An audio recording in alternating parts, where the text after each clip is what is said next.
Okay. So, before I recognize Congressman Pante ba o si ano? Ikaw muna. Sige, you are recognized. Go ahead. Sige. It's just a short rejoinder or going back to my manifestation kanina po after your opening remarks. Mr. Chairman, upon reading the reply of Ronaldo and Cruz po, they mentioned about malicious accusation of former Secretary Harry Roque with regards to the contract between the CIB and of course. So, Mr. Chairman, with that, again, my manifestation a while ago that was probably this hearing will not end today because we have, with this letter, Mr. Chairman, I move that we will invite again the Cruz family because they have their letter refuting the malicious accusation, quote unquote, of Secretary Harry Roque. Okay, we will serve in the pleasure of these two committees, and of course, if the motion is this a motion? My motion is to invite, Mr. Chairman, the Cruz family. Yeah, the Cruz family. Again.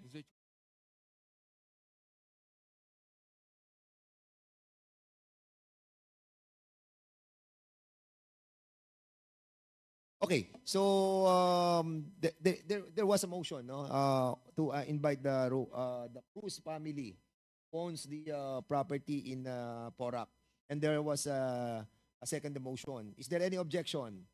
Hearing none, the said motion is now approved. So thereby, so we will have another hearing. Okay. Sige. So we will be proceeding to the next interpellator, Congressman Abante. You are now recognized. You there. Well, I'd like to find out. I read the letter of former chairman Andrea Domingo. Mr. Chair, I'd like to find out if they also have submitted a medical certificate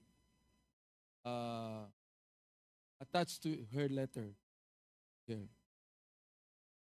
What's the query of the chairman of Committee on Human Rights? I read the letter of Andrea Domingo that she cannot attend because of health issues. I'd like to find out if there's any medical certificate attached to it because under our rules, anyone that's invited that has health issues must also submit a medical certificate, the chair. The presence of Chairman Andre Domingo here is very important. If you want to ask question, Congressman Abante, with regard to the letter that was submitted by former PAGCOR Chief Domingo, andito po yung, I think the lawyer is here. The lawyer of Andrea Domingo. So you can ask him about the medical attachment, medical record, or medical. Where is the lawyer of Mr. Chair? Kinakailangan ba mag-oath muna to, Mr. Chair? Or before he answers? Ano lang naman to? Yes or no lang. Have you what do you call this? Secure a medical certificate coming from a doctor pertaining to the health condition of they will provide in the next hearing. Will that suffice your query? No, it does not, Mr. Chair, because I believe that so what's the pleasure of the chairman of the Committee on Human Rights? The medical certificate must be attached here to the letter of former chairman Andrea Domingo. So what's the pleasure? So, well, I really would like to make a motion to issue a show cause. But of course, this will be the last hearing we're going to have before the quad hearing. So I'm not going to make a motion anymore. Okay, Chair. thank you so much. And not the policy, but our tradition and our somehow rule na we invite them twice. Kapag tayo po ay hindi pinagbigyan, then we issue. Okay, so for the meantime, we'll be proceeding the next. Ay, you are the interpellator. Congressman Mag-interpolate Abante. pa ako. Go ahead. Yes, I'd like to ask a question to sino yung lady that asked a while ago, Mr. Chair, who became the incorporator of what do you call that? Lucky South 99, Lucky South Outsourcing 99. Incorporated. I would like to ask a question to her, Mr. Chair. Si Misa Baterna. Miss Paterna, di po ba kayo pinressure na maging member na maging incorporator? Yung po ba ay ayon sa inyong kalooban o pinressure kayo? Sapagkat kanina binanggit ninyo wala kayong alam eh. Wala po talaga akong alam kasi yung instruction dagdag. Therefore, Mr. Chair, kung yan dagdag niyo, hindi po dagdag na responsibility niyo maging incorporator. Eh. Kung hindi mo alam yan, ibig sabihin, inaamin mo sa committee ito, you were pressured to be a part of the corporation. Pinressure kayo. Aminin nyo na po dito na you were pressured. Hindi naman po. Ayon Kasi, sa kasi po yung instruction. That's what I'm saying, Mr. Chair, no? Yun ang instruction sa inyo. Ibig sabihin, na pressure kayo sa instruction sa inyo. Tama ho, mali, Mr. Chair. Yun ang empleyado kayo dun eh. Empleyado kayo. Oh.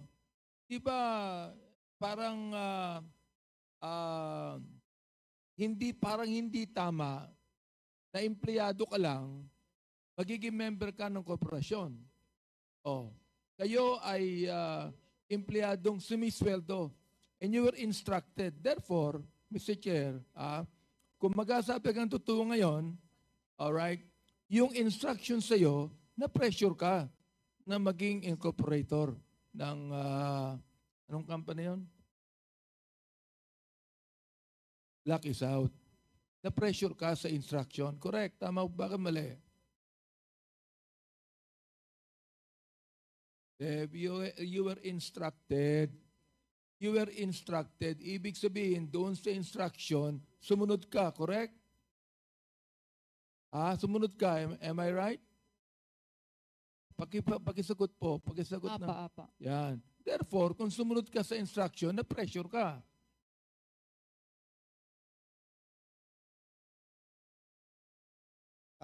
Congressman Abante, I think Ronaldin Baterna brought along with her lawyers. Meron kang lawyer, di ba? Wow. But of course, Sige, Mr. Chair. wait, Congressman Abante. So, sino mga lawyers na kasama po ninyo? NF, Ano po? FC Mirales. Andyan po ba sila? So, sino nagbayad po ng lawyer ninyo? Sino po? Josel Villar. Sino po nagbayad ng lawyer ninyo? Kayo po? Ikaw pa? Ikaw ba nagbayad? Sino nagbayad? Hindi, tinatanong ko lang kung sino nagbayad ng lawyer mo kasi may kasama kang lawyer. Sino nagbayad ng lawyer mo? Kinontak mo lang? Walang bayad dyan? Wala? Okay, lawyer. Sige. Tingnan natin kung sino lawyer. Sino po yung lawyer? Asan yung lawyer ninyo? Ayan siya.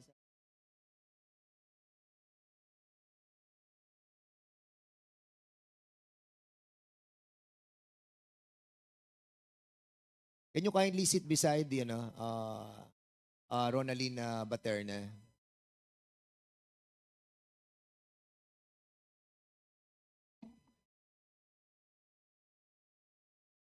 Can you please state your name? Good afternoon, alias Anong firm po kayo?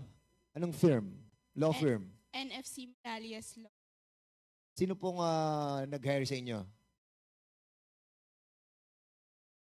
As far, Are you did you take your oath? no, not yet. Can you please stand up and we'll consider her as our resource speaker as well. Raise your right hand. Do you swear to tell the truth, the whole truth?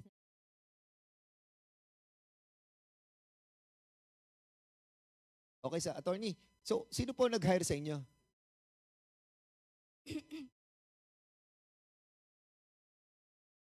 As far as my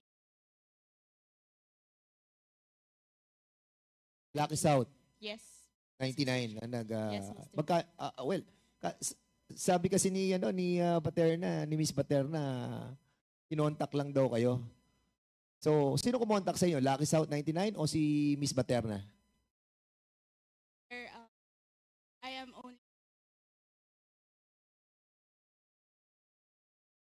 as far as that matter. Pero Lucky South po ang nag-contact sa inyo. Yes, yeah. So, ang ibig sabihin, sinungaling si Baterna? Kasi sabi niya, kinontak ka niya eh. Kinontak ka ba niya? Your Honor, So, siya ang kumontak sa inyo?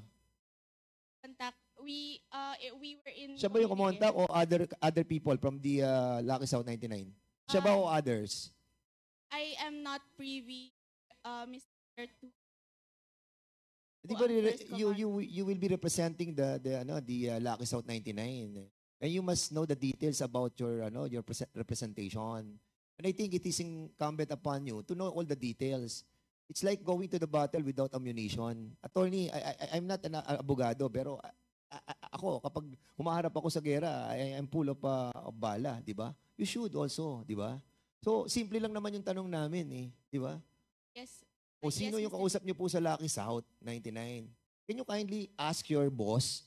I'll give you time. You call and ask sino ang kausap niyo sa Lucky South 99. Okay? And we'll be going back to you. Sige, Congressman Abante, in a while, be going back to the attorney para at least malaman po natin kung sino kumontak. Kasi it's klaro dito na medyo Ronaldin Baterna, I think you are lying. You are lying. Kaya mamaya sabihin mo na yung nalalaman mo because this will help you a lot. Sige, Congressman Tuloy ko lang. Abante. Ano po yung position ninyo when you were receiving 17,000? Receptionist. Okay, Under admin. receptionist ka. Alright? Ikaw ay ang iyong tapos associate, no? 2 years lang. Alright. Yung ikaw ay binigyan ng 23,000 a month, ano ang position nyo yan? Sabi lang po, Ano yon? tari nga paper.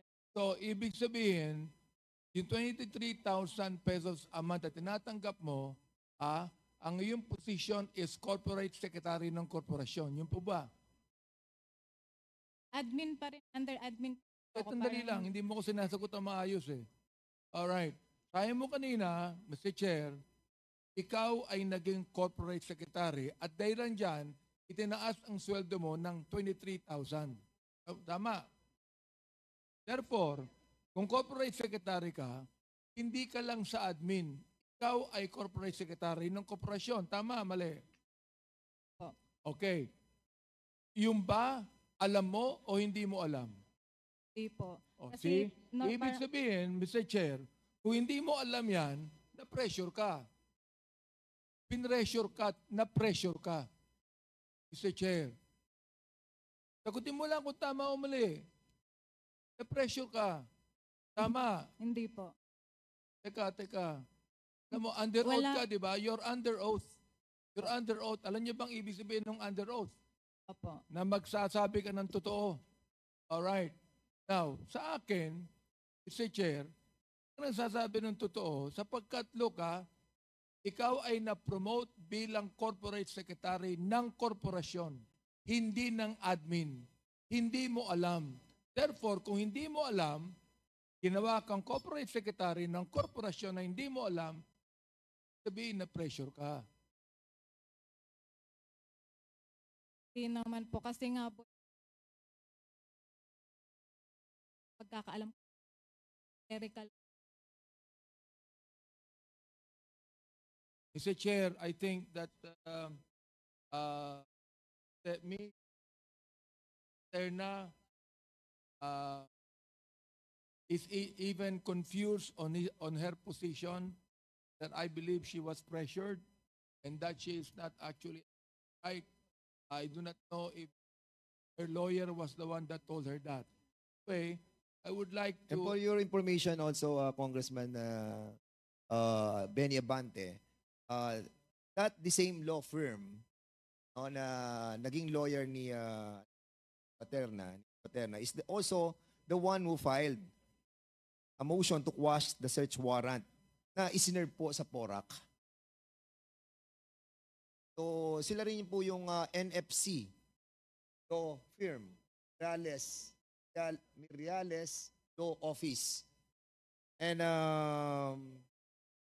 talaga we're asking yung si attorney siguro you can ask the question Chairman Abante about kung sino doon sa Lucky South 99 ang kumontak sa kanila. You have to find out kung sino talaga yung kumontak. gusto ko lang po sabihin kay Mr. Chair, na kinakailangan kabahan dito takot. Nais lang natin malaman ang katotohanan. Lang nais natin malaman. So, Miss Paterna, nabanggit mo ikaw ang kumontak, pero sinabi ng abogado, hindi ikaw. Ang talagang iyan ay abogado ng Lucky South. Sila ay abogado ng Lucky South. Therefore, hindi ikaw ang kumontak, kundi ang kumontak noon ay yung officers ng Lucky South. Am I right?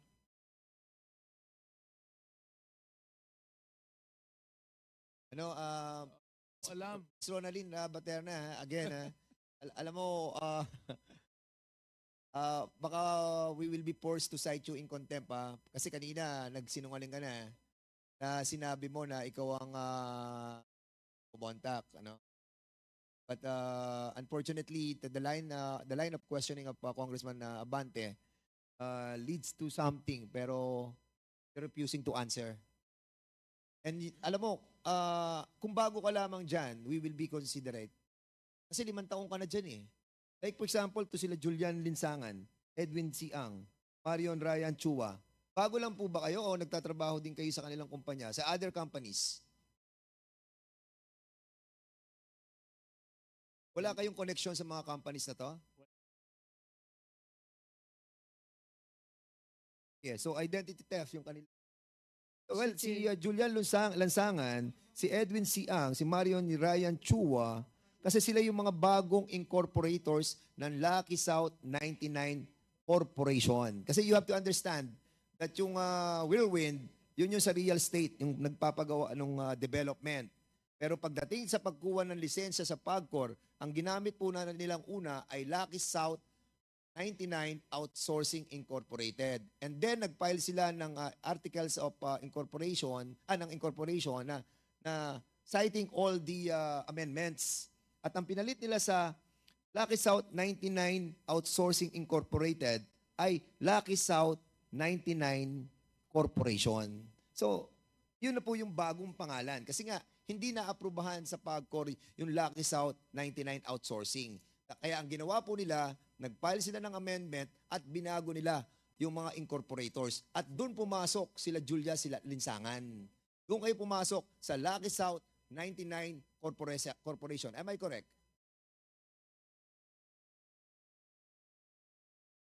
Then tinatanong ko kung doon po kayo kasama sa Lucky South 99 Corporation. Yes. Diba? Doon kayo kasama. And before that, Lucky South 99 Corporation, yung outsourcing. Yung outsourcing na Lucky South 99 Outsourcing Incorporated, doon kasama si Cassandra Leong. Siya ang incorporator doon at nung binago to sa amendment, tinanggal na si Cassandra Leong at siya na ang naging representante at ng Whirlwind Corporation. In other words, talagang makikita mo na yung kanilang mga corporations are intertwined as well. Na meron lang ginamit na mga incorporators na mga bogus. Bogus sila eh. Hindi sila kasama doon sa original eh. Pero itong si Ronaldin Baterna, kasama siya mula una hanggang huli. Hanggang ngayon kasama ka, Ronaldin Baterna. Kasama ka sa Outsourcing Incorporated ng Lucky South 99. Kasama ka sa Lucky South 99 Corporation when it was amended. Mr. Chair, Yes. gusto lang i-establish dito. Miss Paterna, naawa ako sa iyo kasi hindi mo alam eh. Marami kang hindi alam. Ibig sabihin, ibahin ko yung question ko. Ibig sabihin, nagamit ka. Tama o mali? Hindi mo alam eh. Nagamit ka, correct? Tama o mali?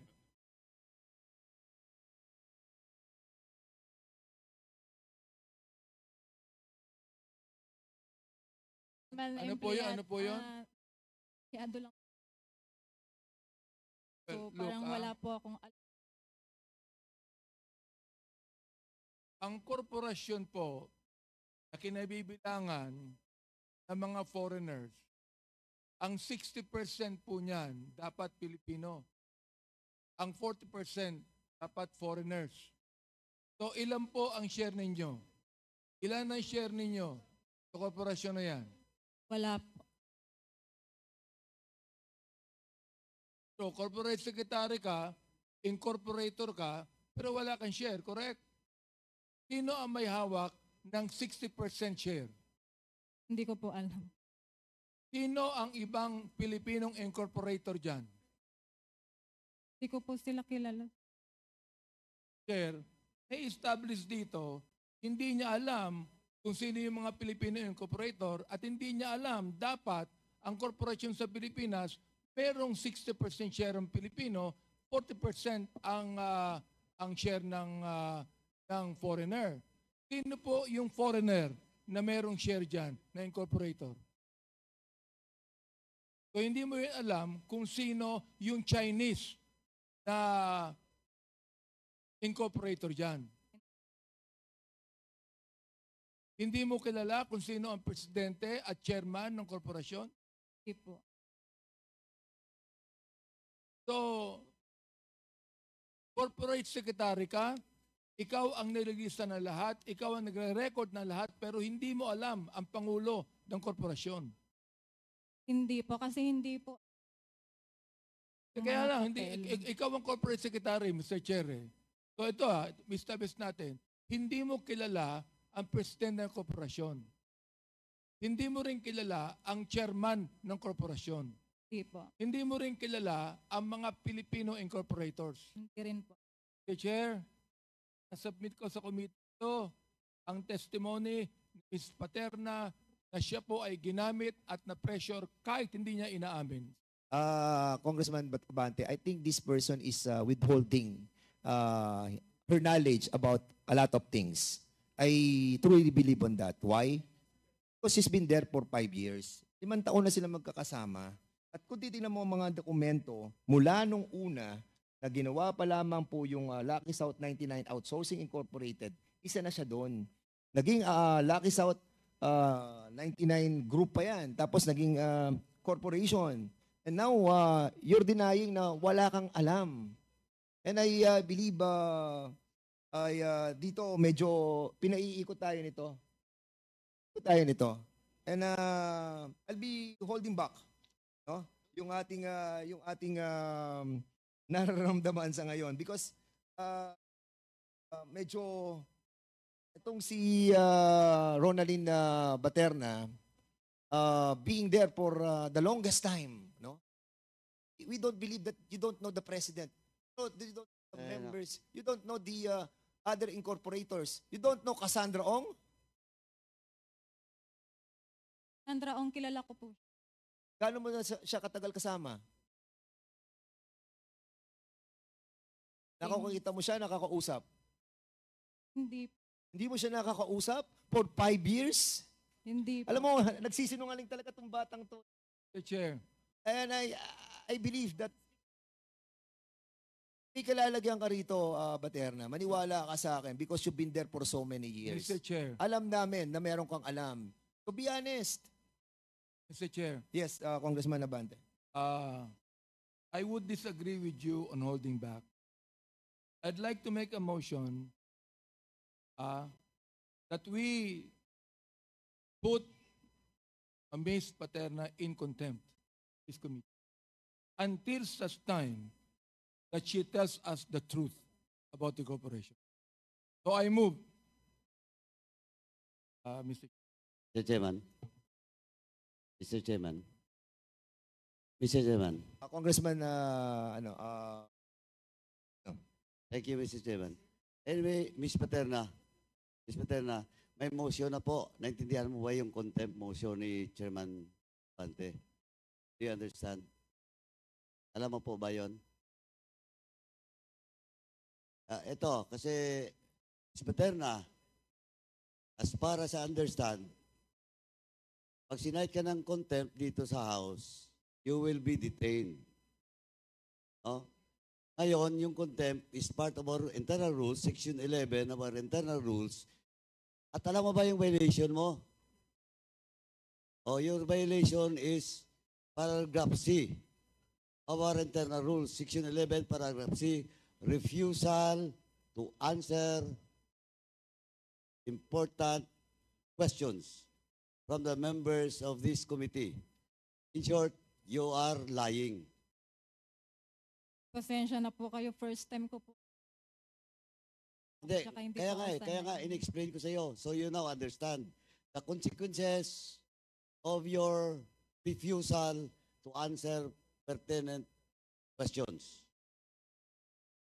Kasi, sandali po, Mr. Chairman, who's the lady? no, she's Beside- the lawyer, attorney. Sandali po, Please don't whisper to the resource sandali speaker. po. Let her Sandali- answer, okay, on her own, okay? Unless the members of this committee allow you, to say something to your. Mr. Chair, I would withhold the motion if right now Ms. Paterna will tell the truth. Siguro, Dennis Cunanan, andyan si Dennis Cunanan eh. Dennis Cunanan, you've been in the Lucky South 99 Outsourcing Incorporated. Sandali po, Mr. Chairman, di pa ako tapos eh. The chairman can interject.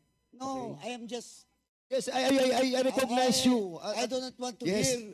Congressman the- the- Paduano. With due respect, hindi pa po ako tapos because I have to ask first Ms. Paterna if indeed she understands the Okay. contempt motion. Okay, because of you give And some. now you're- No, and now no, you're wait, recognizing Dennis Cunanan? Congressman Paduano. Let the chairman acknowledge you again or recognize you before you speak. Para medyo tayo may order, no? So, the good chairman of Committee on Public Accounts asked some question. So, can you please reply? Ito tanong mo na diretso. Ms. Paterna. O ngayon, sinabi ko na lahat-lahat. Gusto mo tagalogin natin? Naintindihan mo ba yung sinabi ko kanina? Yung contempt order o motion? Naintindihan mo na? Na ikukulong ka dito sa House. Naintindihan mo ba? Naintindihan mo ba? Tapos, ang violation mo is yung hindi pagsagot ng tama sa mga tanong ng mga kasapi ng committee ito. Naintindihan mo? Please. Okay. Yun yung consequences. Now, do you want to answer the queries truthfully? Yes po. Thank you, Mr. Chairman. Okay, so in relation to your motion, Congressman Abante, but put in hold, may I ask Dennis Cunanan? Mr. Dennis Cunanan, you've been in the Lucky South 99 Outsourcing Incorporated, you were one of those who have started this corporation. Am I right? I didn't start the corporation. But The you ones were who a part. assisted, yes, Kasi we kung titingnan assisted ko them. yung organizational chart, kasama ka doon as a Lagay nila, sir, sa yes, communications. So yes, they can you are a corporate communication and Communications. government relations. And during that time that you were a official of the organization, the corporation, you have encountered si Baterina. Am Yes, I Your correct? Honor. Yes, Your Honor. So, ano ang relasyon nyo? I mean, what is your working relationship? Working relationship, not the personal relationship. I don't relate with her, sir, but she's always there whenever the facility there, where they meet all their guests and people, high court. Siya po yung charge doon. So, in other words, she's working as a real corporate secretary. For that, I'm not really honest, but I know she works there because At kasama-sama niya doon sila Cassandra Ong. yes. Man. Okay, go ahead, Congressman. Padon. Anyway, this is a short question. Anyway, tinanong mo na si Dennis Cunanan. Dennis, sir, now you know talaga yung Miss Paterna, di ba? Yes, Your Honor. Okay. When was the time that you know the person, Miss Paterna? When they first asked me to go into that Year na lang po, year na lang. 2019, 19. Your Honor. Oh, 2019, Miss Paterna. Kilala mo po si Dennis Cunanan. Any. Oh, nakikita mo. Opo. Oh, pero Dennis, that time, di ba, si Miss Paterna is associated not with Lucky South 99, but with Whirlwind. Yes, sir. Oh, Miss Paterna, do you confirm dating Whirlwind ka? Alam ko po, Erwin, yung parang ang pagkakalam ko po, Hindi, Miss Paterna, you first sign a document doon sa lease agreement na pinakita kanina ni Congressman Adyong, representing Whirlwind. Sa kabila, Cassandra Ong. Tapos, yung bagong amended lease contract, ikaw na yung nandun sa Lucky South 999. Tapos si Cassandra Ong, nandun po sa Whirlwind. Lucky South lang po yung natatandaan kong pinipirma. Oh, now you're lying again. Mr. Chairman, with that, I move to cite in contempt for violation of Section 11, Paragraph C. Refusal to answer pertinent question or lying, Mr. Chairman. Mr. So move, Chair. Mr. Chairman. Mr. Chair. Mr. Chair. Congressman Pante, you I'm still on with my interpellation. Before we act on the motion of Chairman Paduano, I would like to ask again, Ms. Paterna, kung ngayon naniniwala siya na ginamit lamang siya ng korporasyon.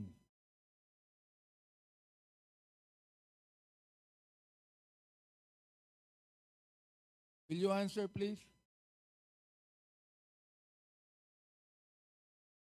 Hindi siguro. Kung ginamit ka ngayon, nakikita mo na di ba? Nakita mo na, no?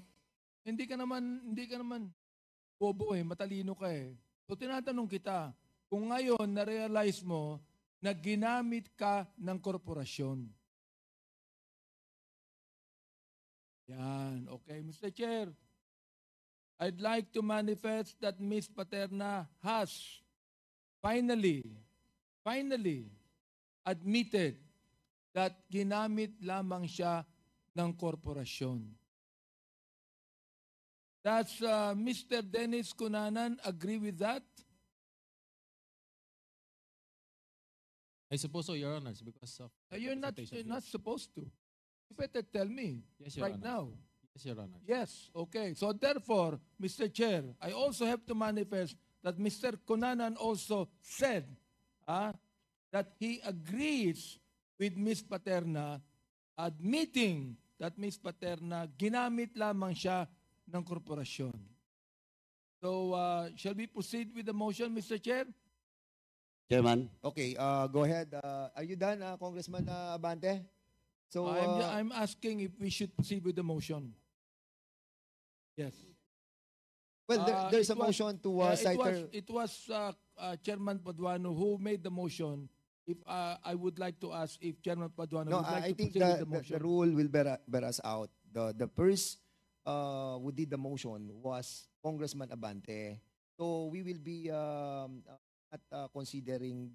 We will not consider the motion of Congressman Paduano because you have the pending motion.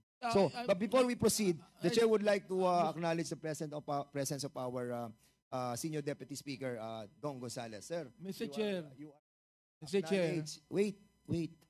And also, Representative Ramon Rodrigo Gutierrez, you are welcome, sir. Go ahead, Congressman Chair. Abante. A while ago, I withheld the motion if Ms. Paterna will tell the truth. So today, she told one truth, Mr. Chair. So I would like to ask now if the motion of Chairman Paduano will still be considered. I would like to ask Mr. Chair, Chairman Paduano about. Mr. Chairman, of course. Go ahead, Congressman Paduano. But Of before you proceed, the chair would like to acknowledge the presence of Congressman Ernesto Dionisio Jr. of the First District of Manila and Congressman Paulo Ortega of First District of Laguna. Sir, go ahead. Of course, I will yield to the some of the honorable committee. But before I will, whether I will hold back my motion, Mr. Dennis Cunanan, last na lang po to sa issue na to. Since you started with Whirlwind, di ba? Tama? No, sir. Lucky South. As consultant, di ba? Lucky South, Your Honor. Lucky South. Yes, Your Honor. But, alam mo po na si Paterna is with Whirlwind originally. Yes, Your Honor. Because they were the ones who handles the facility. Who handles the facility. Yes, Your Honor. And even the lease contract, alam mo rin yun. Oh, yes, Your Honor. Na she was the one who represents in that contract, first contract with the Cruz family. Yung first contract, Your Honors, it was the original incorporator of Whirlwind, Mascarenas po. Mascarenas, but nandun din si Paterna. Employee po nila. Oh. Tapos, nag-Lucky South siya. Yes, Your Honor. Siya na ngayon nag-represent sa Lucky South. Yes, Your Honor. Oh. Last na lang, Miss Paterna. Do you confirm the statement of Dennis Cunanan or you still refute? Alam ko po, Lucky South. And then, do you confirm na una, nasa Whirlwind ka? Tama? Opo. Okay. At least sumagot siya ng tama. So, Mr. Chairman, with that, I withdraw my motion, Mr. Chairman, for a while. Kasi marami pa mamaya ako itatanong kay Ms. Paterna. Okay, Congressman Paduano, thank you so much.